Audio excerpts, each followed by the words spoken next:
It's no secret that the Nintendo Switch is all but lacking in storage space, with just 32 gigabytes of internal memory for all the games that you want to play. In fact, I did a video recently on this channel about how you can free up storage space on your Switch. If you want to check it out, I'll link it right up here. But there's another way. You can expand your internal storage and increase the capacity with the addition of a MicroSD card, which I'm going to show you how to do right now. To fix our storage problem, Nintendo has graciously added a slot for Switch owners to insert a microSD card for additional storage located just behind the kickstand.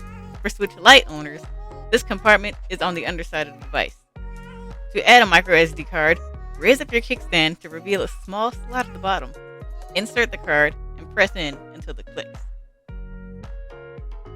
Now the Nintendo Switch supports 3 types of microSD cards: normal microSD, microSD HC, and microSD XC.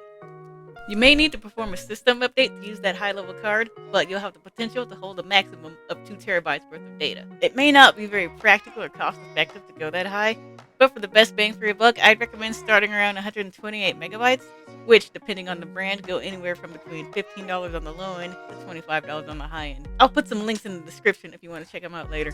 Let me know in the comments below if you got any value out of this video. Also, let me know, what type of Switch gamer are you? Are you a casual gamer or a more competitive gamer? Let's get a discussion going. And be sure to like and subscribe, click the bell for notifications, and become a part of our growing community. Thank you very much for watching this video. If you enjoyed it, why not watch some more? I'll put a few right over here for you.